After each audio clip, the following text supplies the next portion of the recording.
Now, joining me is a member of the House Judiciary Committee, Congressman Louie Gohmert. Good evening, Congressman. Hey, Judge. It's great to be with you. Can I just comment on that last segment? Yeah. You know, John Kelly's only problem was he trusted the FBI. So when the FBI says somebody's cleared and somebody else comes up and said, you know, he had a problem, well, he's thinking, I trust the FBI. They got to the bottom. And now he knows he can't trust the FBI. And once he knew for sure that there was a serious problem, he was gone like that. John Kelly's a good man. And on behalf of the president sees what's happening. People think that an allegation is the same thing as due process, and it isn't. Okay. And they have used it to try to undermine this administration. But now, to answer your question, no, don't answer it yet. Don't answer. No, don't answer. I want to put up the president's tweet because you referenced something very important. Okay. The president tweeted today, "People's lives are being shattered and destroyed by a mere allegation. Some are true and some are false. Some are old and some are new. There is no recovery for someone falsely accused. Life and career are gone. Is there no such thing any longer as due process?"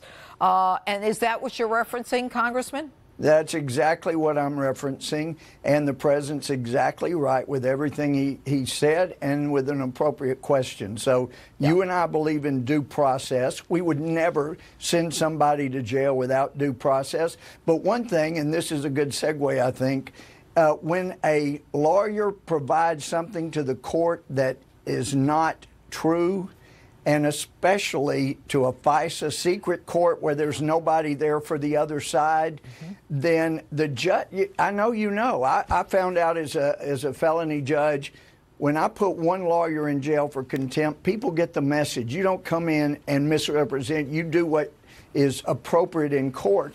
And, you know, I am shocked, really shocked, that no FISA judge has put anybody in jail yet we have found total disregard for a propriety before the FISA courts. And somebody should have been in jail long before now over the improprieties that were submitted to the court. And that's why a bunch of us signed a letter to our chairman.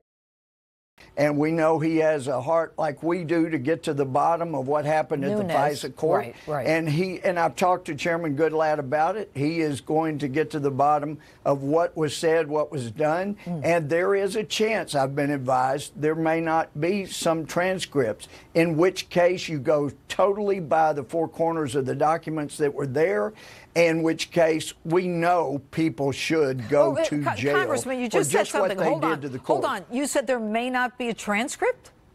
That's we don't know for sure that there is or not, but there should be. As you know, when you have a court of record and you're handling felony business, you need to have that on the record. I bet you did like I did. And if you had a conference with the lawyers, you'd bring the court reporter into your office with you. Both sides. And there should be a transcript. But listen, we've got 30 seconds here. Now, the Dems intentionally asserted sources and methods into their memo, believing that it would put the intel personnel and sources at risk. Why would they do that? Well, they said that was going to happen with if the Republican was released, and then we saw that was totally false representations they made. So that's how we know when they put sources and methods, and they're not 4 like the Republican, but 10 pages, it was totally a political act. It was disingenuous, and it was inappropriate, and it would have put lives at risk. Let me ask you a question real fast. I got 5 seconds. I'm probably out of them now. Is anyone going to go to jail for any of this? Somebody's got to go to jail or our system is over. It is done. All right. The rule of law doesn't mean anything anymore. Louie Gohmert, thanks so much.